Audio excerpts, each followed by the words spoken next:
भूमि किसे कहते हैं? तो पृथ्वी के ऊपरी भाग जिस पर हम निवास करते हैं उसे भूमि कहते हैं। भूमि क्या है? तो हम कहेंगे कि पृथ्वी के ऊपरी भाग जिस पर हम निवास करते हैं उसे भूमि कहते हैं। जैसे पृथ्वी है तो पृथ्वी के ऊपरी भाग, तो ऊपरी भाग ये हुआ, तो ऊपरी भाग पर हम लोग निवास करते हैं उसी को हम लोग भूमि कहते हैं। तो भूमि किसे कहते हैं? तो हम कहेंगे कि पृथ्वी के ऊपरी भाग जिस पर हम निवास करते हैं उसे भूमि कहते हैं। भूमि संसाधन के भौतिक कारक क्या है? तो पर्वत, पठार, मैदान। भूमि संसाधन का भौतिक स्वरूप क्या है? तो यहाँ पे भूमि पे पर्वत रहता है, पठार रहता है, भूमि मैदान ये सब है। कुल भूमि का मैदान 43% है, पर्वतीय क्षेत्र 30% है और पठार 27% है। यानी कि हमारे भारत में कुल भूमि का मैदान जो है 43% है, पर्वतीय क्षेत्र है 30% और पठारी क्षेत्र है 27%। मृदा किसे कहते हैं? तो हम कहेंगे कि पृथ्वी के ऊपरी भाग के जो हल्की परत होती है उसी को मृदा कहते हैं। तो असंगठित पदार्थों से निर्मित पृथ्वी के ऊपरी पतली परत को मृदा कहते हैं। जैसे भूमि है तो भूमि के ऊपर जो एक हल्की परत होती है उसी को मृदा कहते हैं, तो मृदा किसे कहते हैं? तो हम कहेंगे कि असंगठित पदार्थों से निर्मित पृथ्वी के ऊपरी पतली परत को मृदा कहते हैं। हम कहेंगे मृदा क्या है? तो मृदा हम कहेंगे कि असंगठित पदार्थों से निर्मित पृथ्वी के ऊपरी पतली परत को मृदा कहते हैं। असंगठित पदार्थों से निर्मित पृथ्वी के पतली परत को क्या कहते हैं? मृदा। मृदा का निर्माण कैसे हुआ? तो हम कहेंगे कि चट्टानों के टूटने, फटने तथा भौतिक एवं रासायनिक जैविक परिवर्तनों द्वारा मृदा का निर्माण हुआ। मृदा का निर्माण कैसे हुआ? तो मृदा का निर्माण चट्टानों के टूटने से और भौतिक एवं रासायनिक परिवर्तनों द्वारा जैविक परिवर्तनों से मृदा का निर्माण होता है। भौतिक, रासायनिक एवं जैविक परिवर्तनों से। कहता है मृदा के कारक कौन कौन है? तो चट्टान, जलवायु, वनस्पति, जैव पदार्थ, खनिज। मृदा के निर्माण के कारक कौन कौन है? तो हम कहेंगे कि वनस्पति, जलवायु, जैव पदार्थ, चट्टान मृदा निर्माण के कारक है। तो मृदा निर्माण के कारक में पहले आ जाएगा चट्टान, वनस्पति, जलवायु, जैव पदार्थ, खनिज।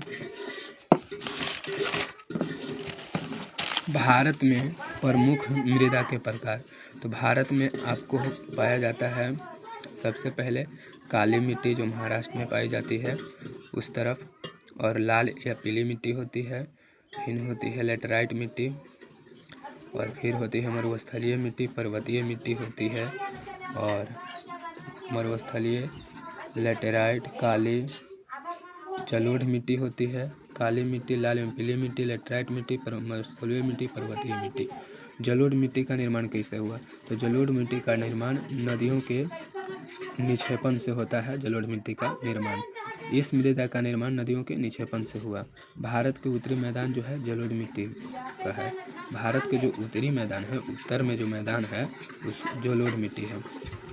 जलोढ़ मिट्टी का निर्माण किन किन नदियों से हुआ है? तो जलोढ़ मिट्टी का निर्माण गंगा, ब्रह्मपुत्र और सिंधु नदी से हुआ है। जलोढ़ मिट्टी का निर्माण किन किन नदियों से हुआ?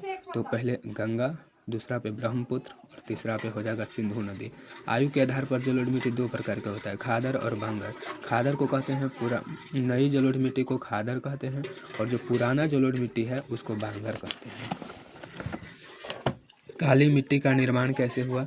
तो इस मिट्टी का निर्माण मूल शैलों और ज्वालामुखी के बेसाल्ट लावा के विघटन से हुआ। काली मिट्टी का निर्माण कैसे हुआ? तो इस मिट्टी का निर्माण मूल शैलों एवं ज्वालामुखी के बेसाल्ट लावा के विघटन से हुआ। काली मिट्टी का निर्माण कैसे हुआ? तो इस मिट्टी का निर्माण मूल शैलों और ज्वालामुखी के बेसाल्ट लावा के विघटन से हुआ। काली मिट्टी को रेगुर मृदा भी कहते हैं। काली मिट्टी को कपासी मिट्टी क्यों कहते हैं? क्योंकि काली मिट्टी में कपास की खेती बहुत बढ़िया होती है, इसीलिए काली मिट्टी को कपासी मिट्टी कहते हैं। दक्कन वाले प्रदेश में इस मिट्टी का ज़्यादा विस्तार है, काली मिट्टी का विस्तार है। अब कहता है जिस स्थान पर 100 सेमी से कम वर्षा वाले क्षेत्र में आग्नेयी चट्टानों के टूटने से लाल मिट्टी का निर्माण होता है। रवेदार आग्नेयी चट्टानों को टूटने से लाल मिट्टी का निर्माण होता है। कहता है कि जिस क्षेत्र में 100 सेमी से कम वर्षा हुआ है उसमें रवेदार अग्नेय चट्टान को टूटने से लाल मिट्टी का निर्माण हुआ। रवेदार अग्नेय चट्टानों को टूटने से लाल मिट्टी का निर्माण हुआ। तो हम कहेंगे कि लाल मिट्टी का निर्माण कैसे होता है, तो हम कहेंगे कि वैसा क्षेत्र जहाँ पर 100 सेंटीमीटर से कम वर्षा होता है और वहाँ पे क्या होता है, तो रवेदार अग्नेय चट्टानों के टूटने से रवेदार अग्नेय चट्टानों के टूटने से लाल मिट्टी का निर्माण होता है। पता है जल योजन के बाद लाल मिट्टी पीली मिट्टी हो जाती है। जल योजन के बाद लाल मिट्टी पीली मिट्टी की हो जाती है। लेटराइट मिट्टी का निर्माण तीव्र निछालन से हुआ। लेटराइट मिट्टी का निर्माण कैसे हुआ, तो तीव्र निछालन से। लेटराइट शब्द की उत्पत्ति ग्रीक भाषा के शब्द लेटर से हुआ है। इसका शाब्दिक अर्थ ईंट होता है। लेटराइट जो शब्द है, इस शब्द की उत्पत्ति ग्रीक भाषा के शब्द लेटर से हुआ है। लेटराइट शब्द की उत्पत्ति ग्रीक भाषा के शब्द लेटर से हुआ है। इसका शाब्दिक अर्थ ईंट होता है। मरुस्थलीय मिट्टी का निर्माण लंबी शुष्क ऋतु, अल्प वर्षा एवं ह्यूमस रहित क्षेत्रों में होता है। मरुस्थलीय मिट्टी का विस्तार राजस्थान में सबसे ज़्यादा है। इस मिट्टी में क्या होता है कि ह्यूमस की मात्रा एकदम नहीं होता है। इसमें मरुस्थलीय मिट्टी वहाँ पाई जाती है जिसमें अल्प वर्षा होता है, थोड़ा बहुत कम वर्षा होता है और शुष्क ऋतु होती है, लंबी शुष्क ऋतु। पर्वतीय मिट्टी कहाँ पाई जाती है, तो जहाँ पर्याप्त वर्षा के वन पाए जाते हैं, जहाँ खूब वर्षा के वन पाए जाते हैं वहीं पर्वतीय मिट्टी पाई जाती है। पर्वतीय मिट्टी कहाँ पाई जाती है, तो पर्वतीय मिट्टी जहाँ पर प्राप्त वर्षा के वन पाए जाते हैं। भूमि उपयोग के दो प्रमुख कारक, एक भौतिक कारक, एक मानवीय कारक। भूक्षरण क्या है, तो भूमि को अपने स्थान से विविध क्रियाओं द्वारा स्थानांतरण होना भूक्षरण कहलाता है। भूमि को अपने स्थान से विविध क्रियाओं द्वारा स्थानांतरण होना भूक्षरण कहलाता है। भूमि मान लेते हैं कि यहाँ है और यह यहाँ से यहाँ चल गया तो स्थानांतरित हो गया, यही भूक्षरण है।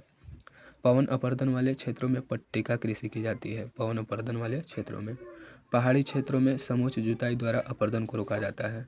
पहाड़ी जहाँ क्षेत्र है वहाँ समोच्च जुताई द्वारा मृदा अपर्दन को रोका जाता है।